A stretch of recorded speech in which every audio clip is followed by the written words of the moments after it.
Sisi mana dari alam Dao ini? Mengapa perkembangan warna kulit, warna rambut, dan warna pupil mengambil jalan yang sama sekali berbeda darinya? Qin Yichen masih mengerutkan kening dan memikirkan dirinya sendiri. Tetapi tiba-tiba, dia merasa bahwa alun-alun yang semula sunyi menjadi bergejolak, dan matanya menjadi lebih bermusuhan tidak jauh. Apakah kamu rekan penyihir? Tanda seru. Qin Yichen tercengang sejenak, lalu melihat ke belakang, dan melihat bahwa tatapan bermusuhan itu muncul dari baju besi roh yang mewah dan berkilau. Berani berbicara dengannya seperti ini? Qin Yichen merasa bahwa dengan gengsinya, di alam 3000 Dao, dia harus terpesona dan berbakat. Feng Luo Changtian benar. Qin Yichen tidak menjawab, tetapi berpikir sejenak, di mana patriark Anda? Mungkin Anda berada di bawah penindasan. Apakah para dewa dan iblis mendominasi Anda? Atau ras iblis? Tidak peduli siapa itu. Biarkan mereka datang. Nadanya hampir seperti memberitahu adik laki-laki. Memang benar bahwa Qin Yichen tidak perlu sopan.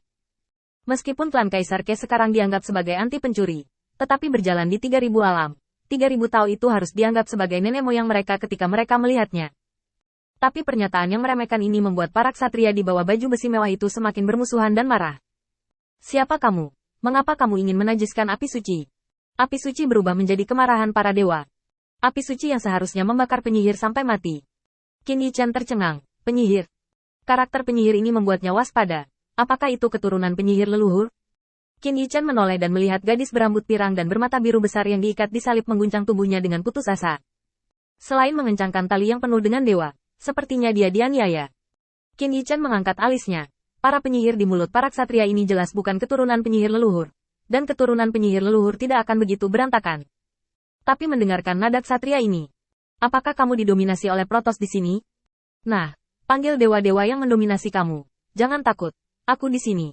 Dan langit akan datang. Dewa dan iblis. Semuanya berkeping-keping.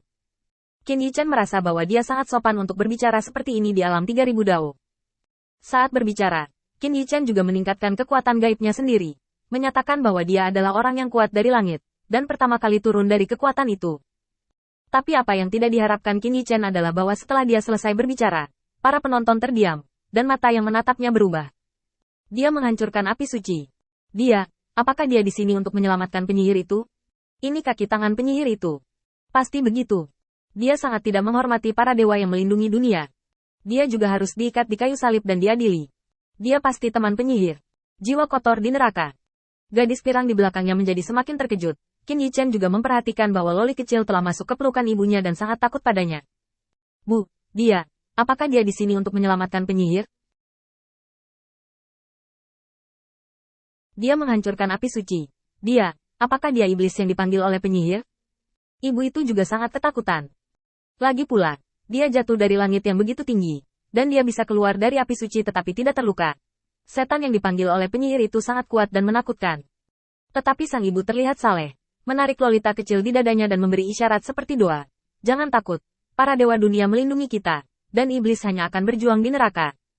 Para pendeta dan ksatria pemberani yang berjalan di dunia untuk para dewa pasti akan melindungi kita. Qin Yichen mendengarkan semua arah. Dia terpana dengan kata-kata ini, dan dia benar-benar mengatakan dia adalah iblis. Dan melihat penampilan orang-orang ini, sepertinya mereka dicuci otak oleh Protos. Anda harus tahu bahwa di 3000 alam, kebanyakan dari mereka didominasi oleh dewa dan iblis. Meskipun orang-orang dari ras manusia dan klan kaisar telah bergabung, orang-orang dari berbagai dunia telah hidup jauh lebih baik, tetapi kaisar gunung itu jauh. Perjuangan kaisar belum menentukan kemenangan atau kekalahan, di mana klan kaisar Ke memiliki ras manusia yang terlalu peduli dengan 3000 alam. Ini menyebabkan Qin Yichen menciptakan api tanpa nama, bahkan jika dia mendominasi umat manusia, berani mencuci otak rakyatnya. Biarkan orang-orang menganggapnya sebagai penyelamat. Dan pada tingkat pencucian otak ini, anggota suku ini jelas telah melupakan seperti apa suku manusia itu. Perlakukan Protos sebagai master dan kagum. Klan dewa mana yang mendominasimu? Biarkan dia segera berguling. Kata-kata Qin Yichen semakin dingin. Dia merasa bahwa dia mungkin menjadi patroli 8 rumah rakyat. Penguasa bidang bintang ini pasti adalah adik laki-laki di depannya. Tapi apa yang tidak diharapkan Qin Yichen adalah bahwa begitu kata ini keluar, puluhan ribu napas dingin terdengar pada saat yang sama, dan bahkan gadis yang digantung di kayu salib di belakangnya terkejut, terisak untuk sementara waktu, tidak tahu apa yang dia bicarakan. Tapi puluhan ribu tatapan yang menatap Qin Yichen semuanya berubah dari ketakutan menjadi kemarahan dan jijik. Iblis. Pasti setan. Dia pasti dipanggil oleh penyihir untuk mengganggu ketertiban para dewa. Dia sangat tidak menghormati dewa yang melindungi kita. Bas. Seorang ksatria menghunus pedangnya dengan marah. Membunuh. Sangat tidak menghormati Tuhan. Itu pasti iblis. Penyihir yang bisa memanggil iblis harus dibakar sampai mati. Gadis pirang disalib berjuang dengan tubuhnya yang genit. Mata birunya melebar. Jika bukan karena disegel oleh seorang pendeta, dia akan berpikir bahwa saya tidak memilikinya, dan saya tidak mengenalnya. Saya bukan penyihir. Saya juga tidak memanggil iblis. Saya juga tidak mengenal orang ini. Iblis dari neraka. Kaki tangan penyihir. Penganut setan. Selamat datang murka para dewa. Para dewa akan menghakimimu. Kemarahan para dewa akan mengubah kesombongan dan kejahatanmu menjadi abu. Seorang ksatria menebas dengan marah, dan kekuatan besar melonjak, membuat Qin Yichen terkejut. Apakah orang-orang di sini berbicara begitu lugas dan fasih? Tunggu. Qin Yichen tercengang. Baru saja seorang ksatria yang memegang perisai mengatakan bahwa dia adalah seorang yang percaya setan. Tanda seru. Setan. Tanda seru. Tanda seru. Qin Yichen tidak bisa tidak memikirkan pria yang bersekongkol dengan Raja Dewa Zer. Keberadaan yang bahkan leluhur hitam tidak menyadarinya. Mereka bilang aku, penganut setan? Qin Yichen yakin bahwa dia telah mendengarnya dengan benar. Karena siapa yang akan memiliki nama yang aneh? Tetapi kata setan menyebabkan Qin Yichen sangat terkejut. Karena tidak lebih dari 10 orang yang tahu nama setan. Tapi para ksatria ini berseru. Qin Yichen menyadari ada sesuatu yang salah. Setan tampaknya datang dari alam semesta lain. Mungkinkah ini adalah alam semesta tempat setan berada? Tanda seru. Qin Yichen hanya merasa bahwa 5 halilintar berada di atas. Ini bukan surga kaisar. Atau alam semesta kuno. Juga bukan 3000 alam.